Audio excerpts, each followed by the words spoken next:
محرم الحرام یہ اسلامی سال کا پہلا مہینہ ہے۔ جس طرح عیسوی سال دسمبر پر ختم ہو کر جنوری سے نیا سال شروع ہوتا ہے، اسی طرح اسلامی سال ذی الحجہ پر ختم ہوتا ہے اور محرم الحرام سے اس کا آغاز ہوتا ہے۔ ذی الحجہ آخری مہینہ ہے، محرم الحرام اسلامی سال کا پہلا مہینہ ہے۔ چاند کی تاریخ کے اعتبار سے یہ اسلامی سال کے مہینے طے ہوتے ہیں اور عیسوی سال اس کا دار و مدار سورج پر ہے، اسلامی سال کا دار و مدار چاند پر ہے۔ تو اسلامی مہینوں کو یاد رکھنا اور اسلامی تاریخ کو استعمال کرنا یہ مسلمانوں کے لیے ضروری ہے کہ مسلمان اسلامی مہینوں کو بھی یاد رکھیں اور اسلامی تاریخ بھی استعمال میں لائیں۔ لیکن افسوس کی بات ہے کہ مسلمانوں کو نہ اسلامی مہینوں کے نام معلوم ہیں اور نہ ہی اسلامی تاریخ کو استعمال کرنے کا مزاج ہے۔ جو کچھ ہے وہ عیسوی تاریخ ہی سے کام چلاتے ہیں، اسلامی مہینوں اور اسلامی تاریخ کو استعمال کرنے کی طرف مسلمانوں کی توجہ اتنی نہیں ہے جتنی ہونی چاہیے۔ اسی لیے علماء نے لکھا ہے ہجری سال اور اسلامی تاریخ کو استعمال کرنا، اس کو زندہ اور باقی رکھنا یہ مسلمانوں پر فرض کفایہ ہے۔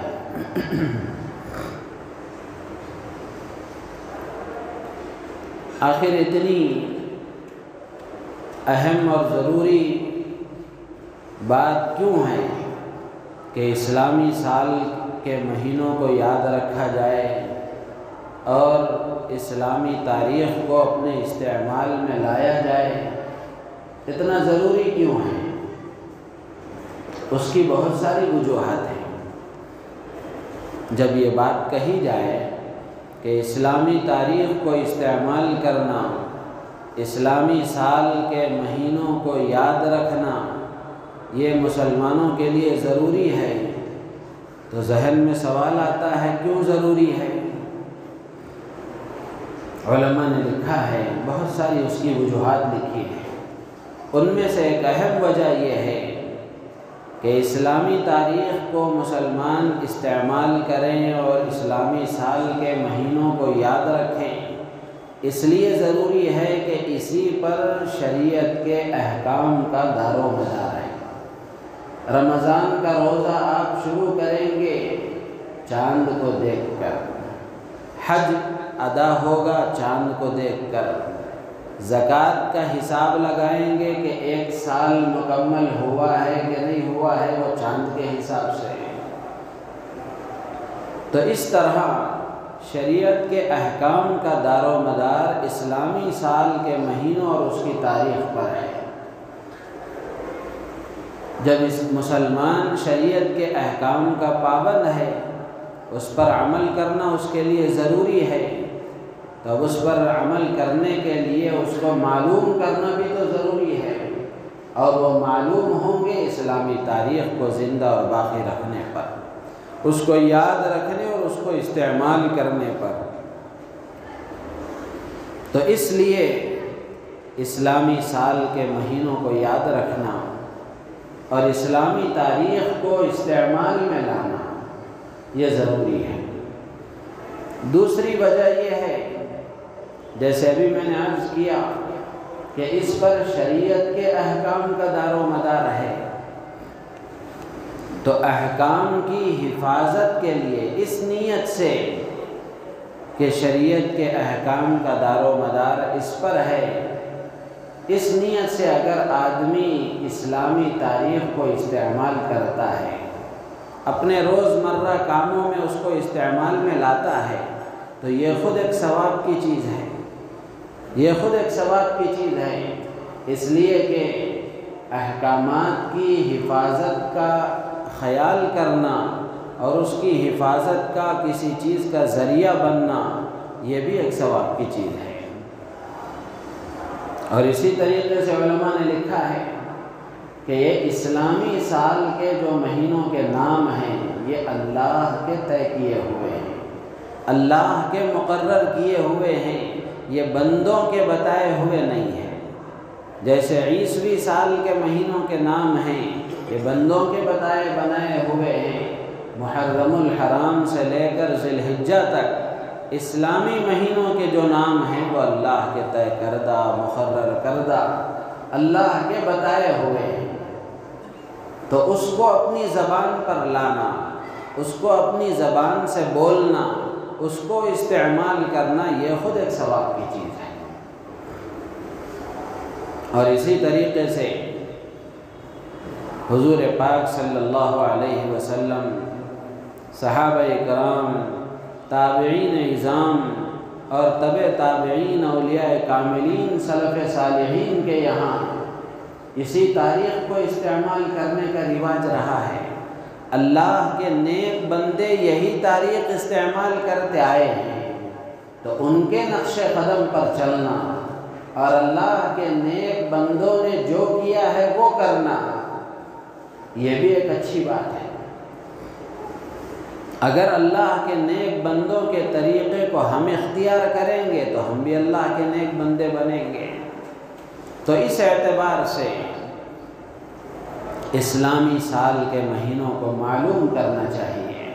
بہت سارے مسلمان ہیں، زندگی کا ایک لمبا حصہ گزر چکا، لیکن ابھی تک ان کو اسلامی سال کے مہینوں کے مکمل نام صحیح طریقے سے معلوم نہیں ہے۔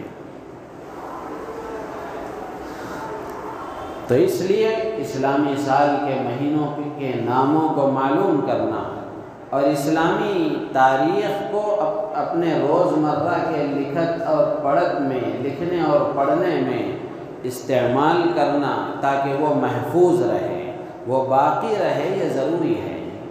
اور اسی طریقے سے ایک اہم بات یہ ہے کہ اسلامی تاریخ کو استعمال کرنے میں ہمارا اسلامی تشخص باقی رہتا ہے، ہماری اسلامی پہچان باقی رہتی ہے۔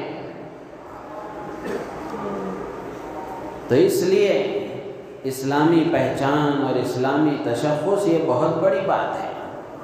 آج ہم دیکھ لیں، مسلمانوں کا معاشرہ ہے، مسلمانوں کا محلہ ہے، لیکن مسلمان نظر آتا کوئی نہیں ہے، اس لیے کہ سب غیروں کا طریقہ اختیار کیے ہوئے ہیں۔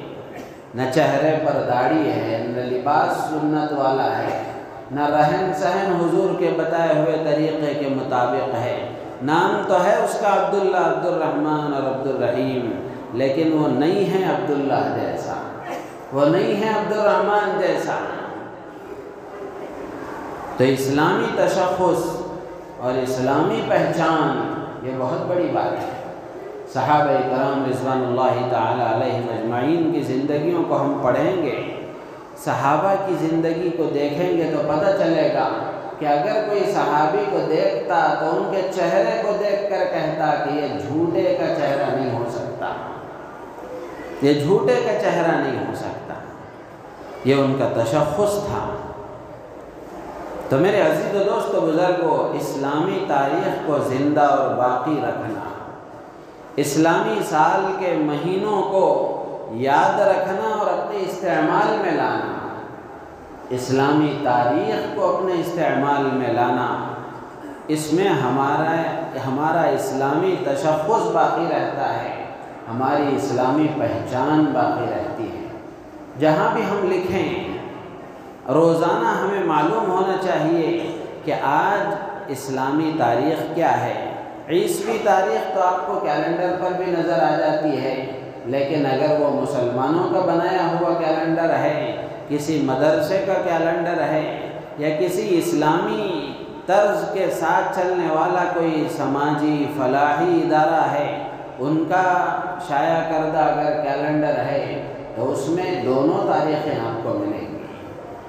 تو جہاں ہمیں عیسوی تاریخ معلوم ہوتی ہے وہیں روزانہ اس کا اہتمام کرنا چاہیے، بتکلف عادت ڈالنے کے لیے روزانہ کیلنڈر دیکھنا چاہیے کہ آج اسلامی تاریخ کیا ہے۔ چند دن اگر اس طرح کریں گے تو عادت بن جائے گی، پھر اس کے بعد جہاں عیسوی تاریخ ہمیں معلوم ہوگی وہیں اسلامی تاریخ بھی ہمارے ذہن میں رہے گی۔ تو اس لیے اسلامی تاریخ اور اسلامی مہینے ان کو زندہ اور باقی رکھنا، اپنے استعمال میں لانا، اپنی زبانوں پر اس کو جاری رکھنا، اپنے معاشرے میں اپنے رواج میں اس کو باقی رکھنا یہ ضروری ہے۔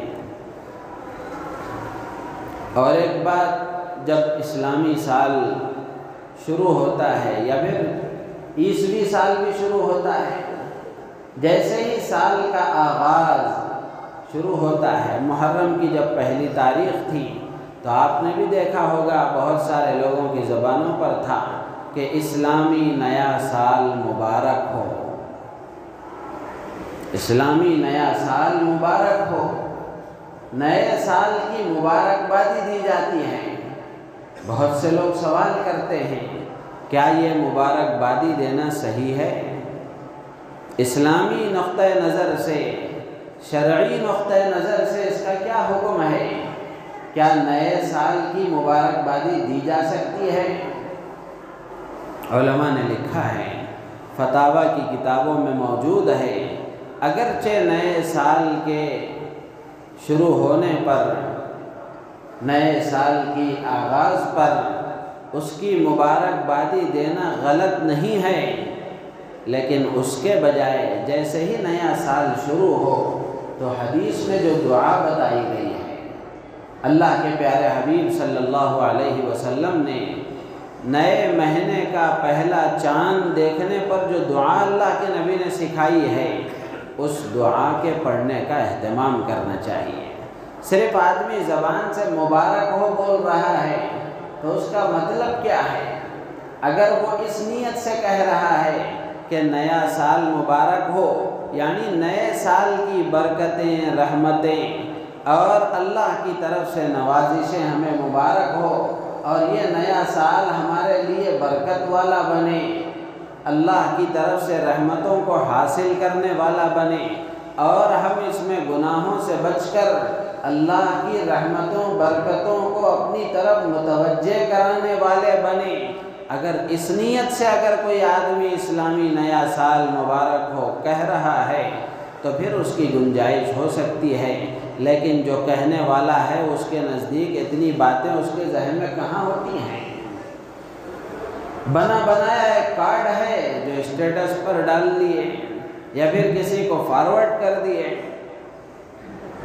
میرے عزیز و دوست و بزرگوں، اسلام ایک حقیقت کا نام ہے، ایک نظام زندگی ہے، ایک دستور ہے، قانون ہے۔ اسلام صرف نام کی چیز نہیں ہے بلکہ اسلام ایک حقیقت رکھتا ہے، اس کے احکامات میں جان ہے، بے جان نہیں ہے اسلام۔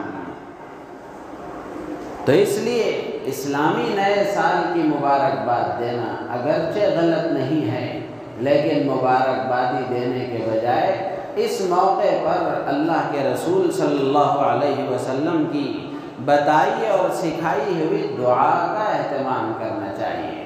اللہم انی اسألک الامن والایمان والسلامت والاسلام۔ اللہ کے نبی نے کیسی پیاری دعا سکھائی ہے کہ اللہ میں تجھ سے امن کا اور ایمان کا، سلامتی اور اسلام کا سوال کرتا ہوں، ورضوان من الرحمن وجوار من الشیطان، اور اے اللہ میں تیری رضامندی اور خوشی کا سوال کرتا ہوں اور شیطان سے پناہ مانگتا ہوں۔ تو میرے عزیز و دوست بزرگوں، مبارکبادی دینے کے بجائے ان مسنون دعاؤں کا اہتمام کرنا چاہیے۔ اسی طریقے سے جب نیا سال شروع ہوا ہے تو یہ نیا سال ہمیں احتساب کی دعوت دیتا ہے، محاسبہ کرنے کی دعوت دیتا ہے، اپنا جائزہ لینے کی دعوت دیتا ہے کہ زندگی کا ایک سال مکمل گزر چکا، یہ کیسا گزرا ہے؟ کیا یہ سال ایسا گزرا ہے کہ جس مقصد کے لیے اللہ نے دنیا میں مجھے بھیجا تھا اس مقصد کے حاصل کرنے میں گزرا ہے، یا اس مقصد سے غافل ہو کر میں نے گزار لیا ہے؟ کیا یہ سال جو گزرا ہے اس میں نے اللہ کو راضی کرنے والے اعمال کیے ہیں یا ناراض کرنے والے اعمال کیے ہیں؟ تو یہ جائزہ لینے کی بات ہے۔ تو گزشتہ کا جائزہ لینا چاہیے، اور پھر اب نیا سال شروع ہوا ہے تو تازہ دم ہو کر عزائم کے ساتھ، آگے کے اچھے ارادوں کے ساتھ اس سال کو شروع کرنا چاہیے کہ اب زندگی کا ایک نیا سال شروع ہوا ہے، اللہ نے پھر ایک موقع عطا فرمایا ہے، تو اس سال کو میں کیسے گزاروں، یہ سال میری زندگی کا کیسے گزرے؟ نمازوں کے اہتمام سے متعلق، قرآن کی تلاوت سے اہتمام سے متعلق، اللہ کے ذکر کے اہتمام سے متعلق، اپنی تجارتوں کے سلسلے میں، اپنی معاشرتی زندگی کے سلسلے میں، خلاصے کے طور پر اگر کہا جائے اللہ کے حقوق کی ادائیگی کے سلسلے میں اور اللہ کے بندوں کے حقوق کی ادائیگی کے سلسلے میں، کہ میں اس سال کو کیسے گزاروں، ہمارے کچھ عزائم ہوں، ارادے ہوں۔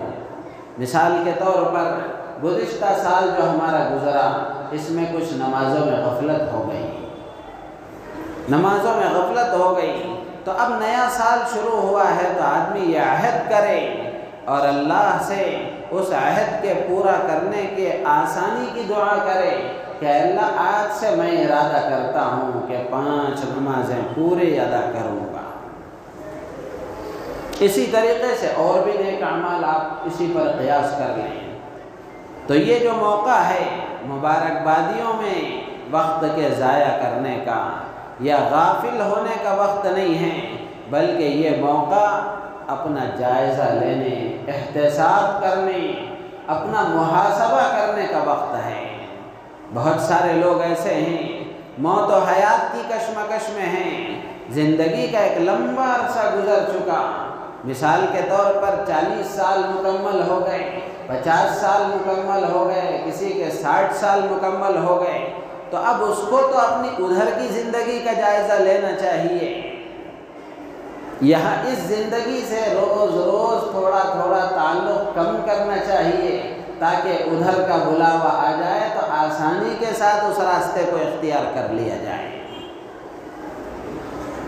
میرے عزیز و دوست بزرگوں، لیکن عمر کا ایک حصہ گزر جانے کے بعد بھی آدمی پر دنیا ہی دنیا سوار رہتی ہے۔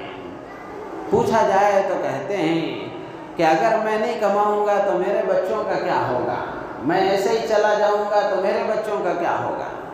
آدمی کو یہ بھی تو سوچنا چاہیے کہ اگر میں آخرت کی تیاری کیے بغیر کسی طرح چلا جاؤں گا تو میرا کیا ہوگا، بیوی بچوں کا کیا ہوگا۔ اللہ نے ان کے مقدر میں جو روزی طے کی ہے وہ پہنچ کر رہے گی، چاہے آپ ہوں یا آپ نہ ہوں۔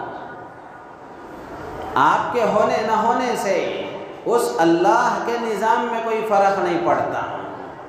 ہاں البتہ اگر آپ نے اپنی زندگی میں عمل میں کوتاہی کی تو یہ آپ کے لیے نقصان کی بات ہوگی۔ کتنے افسوس کی بات ہے کہ آدمی دوسروں کی دنیا کے لیے اپنی آخرت برباد کرتا ہے۔ تو اس لیے یہ جو کہتے ہیں کہ اگر میں نہیں کماؤں گا، میں نہیں محنت نہیں کروں گا تو میرے بچوں کا کیا ہوگا، تو اب بدل کر آدمی کو یہ کہنا چاہیے کہ میں اگر چلا جاؤں گا تو میرا کیا ہوگا، میری قبر کا کیا ہے، میرے حشر کا کیا ہوگا، اللہ کے سامنے کھڑے ہو کر اپنی زندگی کا حساب دینے کا مرحلہ ہے، اس وقت کیا ہوگا، اللہ کے رسول کو چہرہ دکھانا ہے، اس وقت کیا ہوگا، پل صراط پر سے گزرنا ہے، اس وقت کیا ہوگا۔ آدمی کو یہ سوچنا چاہیے۔ تو زندگی کے 50 سال اگر گزر چکے ہوں تو اس ایسے آدمی کو تو چاہیے کہ وہ یہاں کے سے تعلقات کم کرتا رہے، تھوڑا تھوڑا تھوڑا تھوڑا کر کے۔ ذمہ داریاں ہیں، بچے ہیں تو بچوں کے کندھوں پر وہ ذمہ داریاں آہستہ آہستہ سمجھا بجھا کر ان کو بتا کر منتقل کرتا رہے، خود ذمہ داریوں سے فارغ رہے کہ اسرائیل کا بلاوا آ جائے تو اللہ کی بارگاہ میں حاضر ہو جائے۔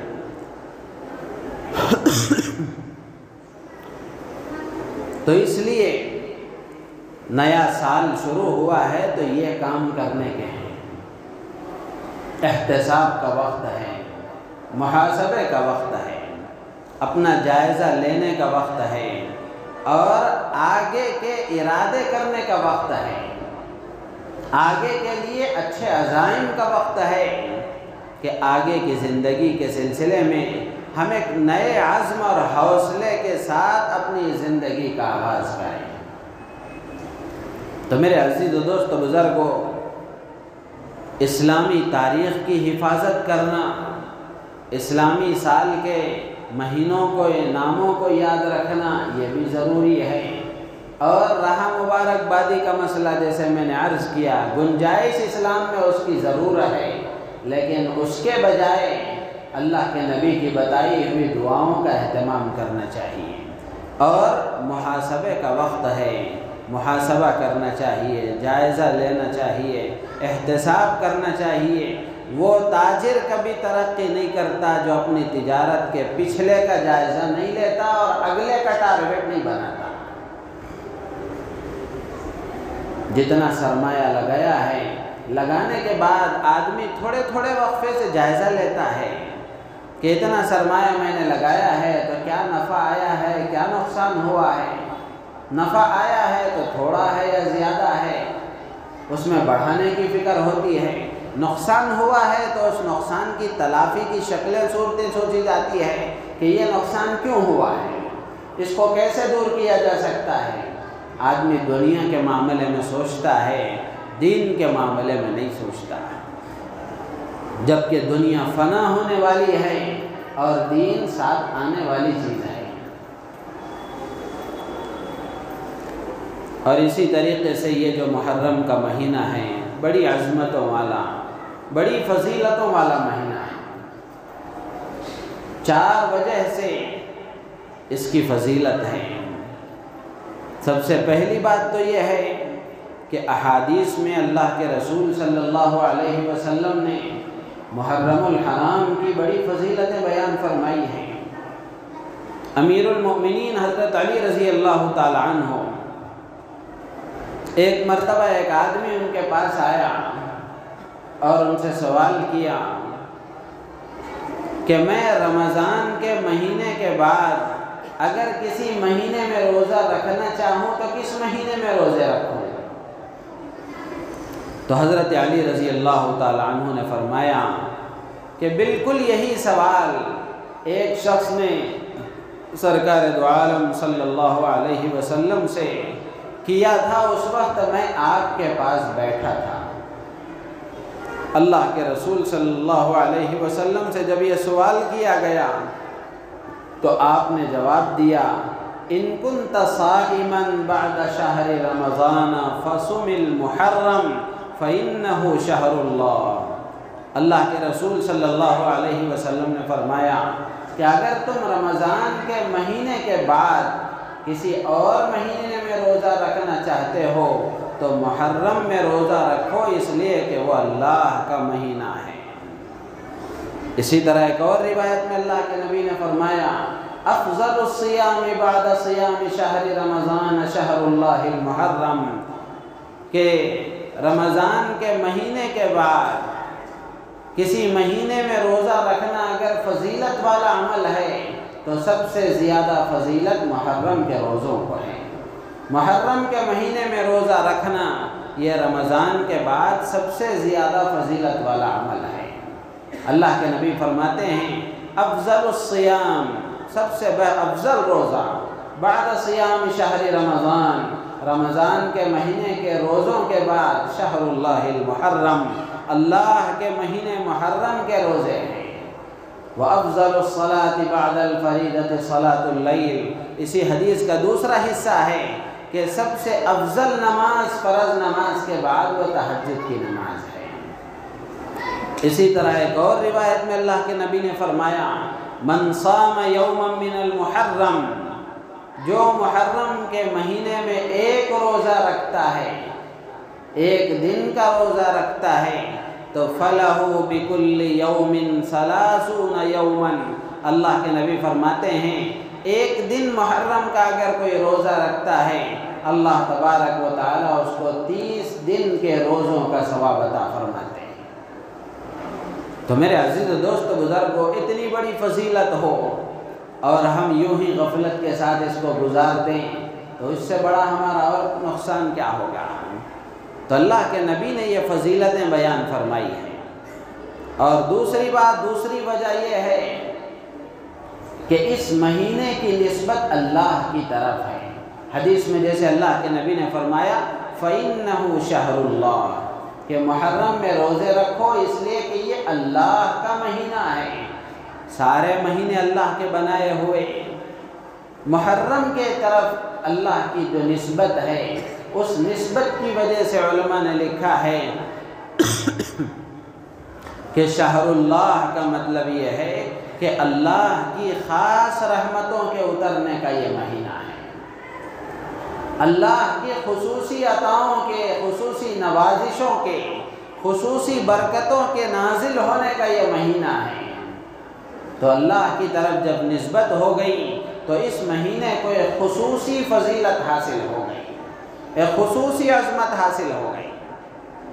اور اسی طریقے سے یہ محرم کا مہینہ اللہ تبارک و تعالیٰ نے قرآن پاک میں اس کو حرمت والے مہینوں میں شمار فرمایا ہے۔ اللہ تعالیٰ فرماتے ہیں کہ جس دن سے اللہ نے آسمان اور زمین کو بنایا ہے اس وقت سے اللہ کے نزدیک مہینوں کی گنتی 12 ہے، اور ان 12 مہینوں میں 4 مہینے بہت ہی زیادہ قابل احترام ہیں۔ تو ان 4 مہینوں میں محرم کا مہینہ بھی ایک ہے۔ وہ 4 مہینے کیا ہیں؟ ذوالقعدۃ وذوالحجۃ والمحرم ورجب مضر الذی بین جمادی وشعبان۔ حدیث میں اللہ کے نبی نے اس آیت کی وضاحت کرتے ہوئے فرمایا، قرآن میں تو اللہ نے صرف 12 مہینوں میں سے 4 مہینے حرمت والے ہیں، اتنا فرما دیا۔ اب اللہ کے نبی چونکہ اللہ کی کتاب کے شارح ہیں، اس کی شرح کرنے والے، اس کی وضاحت کرنے والے، اللہ کی منشا کو امت کو سمجھانے والے، اللہ کی مراد سے لوگوں کو واقف کرانے والے، اسی کو نبی کہتے ہیں۔ تو اللہ کے نبی فرماتے ہیں کہ وہ 4 مہینے ذی قعدہ کا مہینہ ہے، ذی الحجہ کا مہینہ ہے، جو 2 مہینے لگاتار گزر گئے، اور اب جو مہینہ شروع ہوا ہے محرم کا، یہ 3را مہینہ ہے، اور پھر وَالرَّجَبُ مُضَرْ الَّذِي بَيْنَ جُمَادَى وَشَعْبَانَ، شعبان سے پہلے اور جمادی الاخری کے بعد میں جو ایک مہینہ رجب کا آتا ہے، یہ مہینہ، یہ 4 مہینے بہت قابل احترام ہیں۔ تو ان مہینوں کے احترام کا تقاضا یہ ہے کہ ان مہینوں میں ہم اپنے آپ کو اللہ کو راضی کرنے والے کاموں میں لگائیں، اللہ کو ناراض کرنے والے کاموں سے بچنے میں لگائیں۔ قرآن میں خود اللہ نے حکم دیا ہے ان 4 مہینوں میں بطور خاص فَلَا تَظْلِمُوا فِيهِنَّ أَنفُسَكُمْ، اللہ فرماتے ہیں، حکم دیتے ہیں کہ تم ان 4 مہینوں میں خاص طور سے اپنے آپ پر ظلم مت کرو۔ ایک ظلم کا مطلب تو لڑائی جھگڑے، قتل و قتال، جنگ و جدال مت کرو، ایک مطلب تو ظلم کا یہ ہے۔ مفسرین نے دوسرا مطلب لکھا ہے کہ تم ان 4 مہینوں میں بطور خاص ظلم نہ کرو کا مطلب یہ ہے کہ تم بطور خاص ان 4 مہینوں میں اللہ کی نافرمانی نہ کرو، گناہوں کا ارتکاب نہ کرو، اللہ کو ناراض کرنے والے کام نہ کرو۔ تو اس اعتبار سے بھی یہ محرم کا مہینہ بہت ہی عظمت والا، بہت ہی حرمت والا۔ ویسے محرم لغت میں اگر اس کا معنی دیکھا جائے، عربی ڈکشنری میں اس کا معنی ہے عزت والا، اکرام والا، احترام والا، معزز، مکرم، معظم، یہ معنی آتے ہیں محرم کے۔ تو اس کے معنی میں ہی عظمت ہے، اس کے معنی میں ہی حرمت ہے۔ تو اس لیے اس مہینے کا ہمیں بہت ہی اہتمام کرنا چاہیے، احترام کرنا چاہیے۔ اور چوتھی وجہ علماء نے لکھی ہے کہ یہ محرم کا مہینہ بڑا عظمت والا ہے، وہ اس لیے امام غزالی رحمۃ اللہ علیہ نے اپنی کتاب احیاء علوم الدین میں لکھا ہے کہ یہ محرم الحرام کا مہینہ بڑی عظمتوں والا اور بڑی فضیلتوں والا کیوں ہے؟ وہ اس لیے ہے کہ اس سے اسلامی سال کا آغاز ہوتا ہے، اسلامی سال کی ابتدا ہوتی ہے، اسلامی سال کی شروعات ہوتی ہے۔ تو اب اس مہینے کو نیکیوں سے معمور کرنا چاہیے، نیکیوں سے آباد کرنا چاہیے، خوب نیکیاں کرنا چاہیے، تاکہ پورے سال اللہ تبارک و تعالی اس مہینے کی برکتیں باقی رکھے۔ تو اس لیے میرے عزیز و دوست بزرگوں، محرم کے مہینے میں روزوں کا اہتمام کرنا چاہیے۔ جیسے میں نے عرض کیا، اللہ کے نبی نے فرمایا ایک روزہ آدمی رکھے تو اللہ تبارک و تعالیٰ 30 روزوں کا ثواب عطا فرماتے ہیں۔ تو کتنا عظیم الشان یہ مہینہ ہے۔ تو اس لیے اس کی حرمت کا اور اس کے احترام کا تقاضا یہ ہے کہ ہم اس مہینے میں کثرت سے روزے رکھیں، کثرت سے اللہ کو یاد کریں، اللہ کی نافرمانی سے بچیں، اللہ کو ناراض کرنے والے کاموں سے دور رہیں، اللہ کو راضی کرنے والے کاموں میں اپنے آپ کو مشغول رکھیں، اور اللہ کو راضی کرنے والے کاموں میں اپنے آپ کو خوب بڑھ چڑھ کر لگائیں، تاکہ اللہ تبارک و تعالیٰ خوش ہو، راضی ہو۔ ویسے دنیا میں بھی آدمی چاہتا ہے کہ ہر چیز میں بھی شروعات اچھی ہو، ابتدا اچھی ہو، ہر آدمی چاہتا ہے۔ جیسے مثال کے طور پر دکان شروع کیا ہے، اگر شروع میں ہی کاروبار اچھا ہونے لگے تو آدمی کہتا ہے شروعات اچھی ہے، ابتدا اچھی ہے۔ تو ہر چیز میں ابتدا کو آدمی اچھا ہونا چاہتا ہے۔ تو بالکل اسی طریقے سے یہ سال کا پہلا مہینہ ہے تو اس کا آغاز بھی اچھا ہونا چاہیے، اللہ کی فرما برداری کے ساتھ، اللہ کو راضی کرنے والے کاموں میں لگنے کے ساتھ، اللہ کو ناراض کرنے والے کاموں سے بچنے کے ساتھ اس کا آغاز ہونا چاہیے۔ اور علامہ ابو بکر جساس رحمۃ اللہ علیہ مشہور مفسر ہیں، ان کی کتاب ہے احکام القرآن للجساس، اس میں انہوں نے لکھا ہے کہ یہ جو 4 مہینے حرمت والے، عظمت والے، تو ان کا خاصہ اور ان کی خاصیت یہ ہے کہ جو آدمی ان 4 مہینوں میں نیک اعمال کرنے کا اپنے آپ کو پابند بنا لیتا ہے، بقیہ مہینوں میں بھی اللہ تعالیٰ اس کو نیک کام کی توفیق دیتے رہیں گے۔ تو اس اعتبار سے محرم کے مہینے میں، سال کی شروعات میں، اگر کوئی آدمی اپنے آپ کو نیک کاموں کا پابند بنانے کا ارادہ کر لے، پہلے سے نہیں تھا تو اب ارادہ کر لے، اور اپنے آپ کو غلط کاموں سے بچانے کا ارادہ کر لے، اور یہ پورا مہینہ اگر بچ کر زندگی گزارے، اللہ کو راضی کرنے والے کاموں میں مشغول ہو کر زندگی گزارے، اللہ کی ذات عالی سے امید ہے کہ اللہ تبارک و تعالیٰ پورے سال اس کو اچھے کاموں کی توفیق دیں گے، پورے سال غلط کاموں سے بچنے کی توفیق دیں گے۔ تو میرے عزیز و دوست بزرگوں، اسی میں ایک محرم کی 10ویں تاریخ آتی ہے۔ مختصر عرض کر کے میں اپنی بات ختم کروں گا، چونکہ اگلی جمعہ کا دن ہے عاشورے کا، تو اس لیے عرض کر رہا ہوں کہ محرم کی جو 10ویں تاریخ ہے، اور یہ محرم کی 10ویں تاریخ والا جو دن ہے جس کو یوم عاشورہ کہتے ہیں، یہ بڑا تاریخی دن ہے، بڑی فضیلت والا دن ہے۔ اس دن اللہ کے رسول صلی اللہ علیہ وسلم نے روزہ رکھنے کا حکم دیا ہے، آپ بھی اس کا اہتمام فرماتے تھے۔ رمضان کے روزوں کے فرض ہونے سے پہلے اس روزے کا بڑا اہتمام تھا، فرض گویا وہ روزہ رکھا۔ اللہ کے رسول صلی اللہ علیہ وسلم بڑی تاکید سے اس کا حکم دیا کرتے تھے۔ جب رمضان کے مہینے کے روزے فرض ہوئے تو اس کی فرضیت ثابت ہو گئی۔ اب وہ نفل کے درجے میں ہے، لیکن ہے تو بڑی عظمت والا، ہے تو بڑی فضیلت والا۔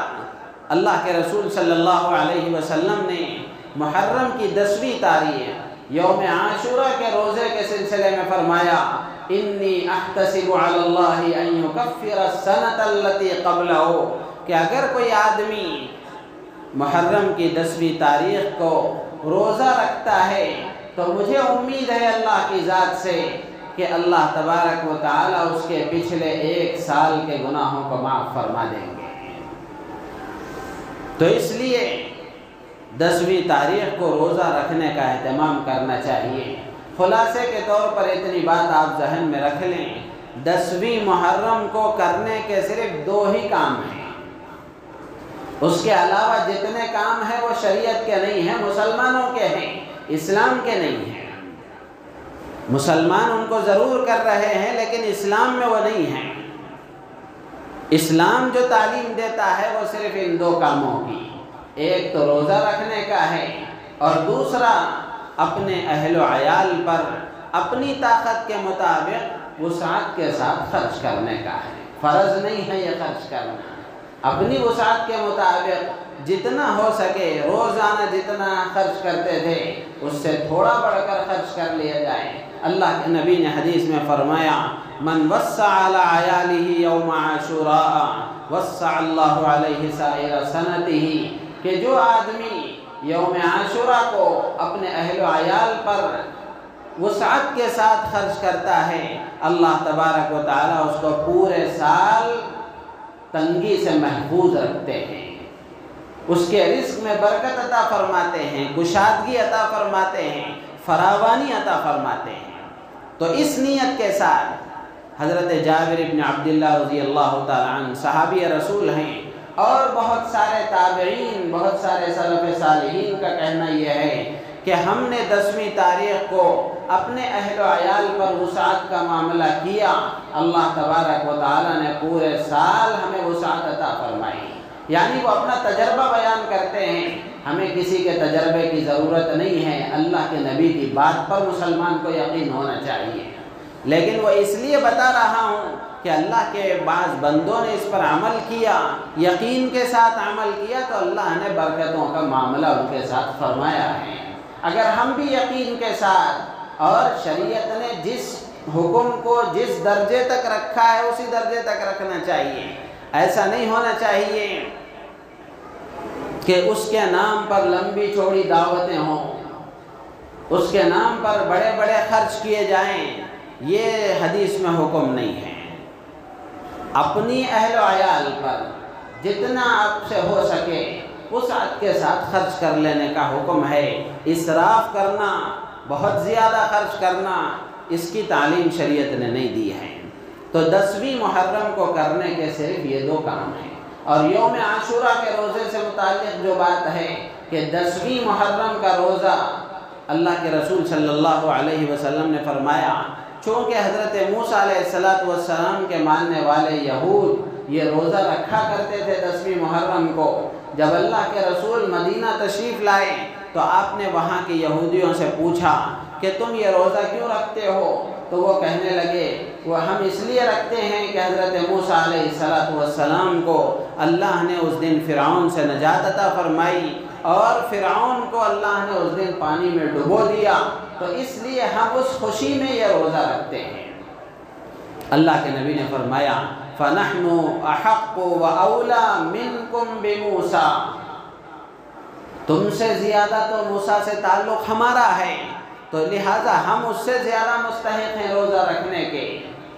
تو اللہ کے رسول صلی اللہ علیہ وسلم نے صحابہ کو بھی حکم دیا، لیکن چونکہ یہود روزہ رکھا کرتے تھے، یہودیوں سے مخالفت کا اور ان سے مشابہت اختیار نہ کرنے کا حکم دیا گیا ہے۔ اللہ کے نبی نے فرمایا،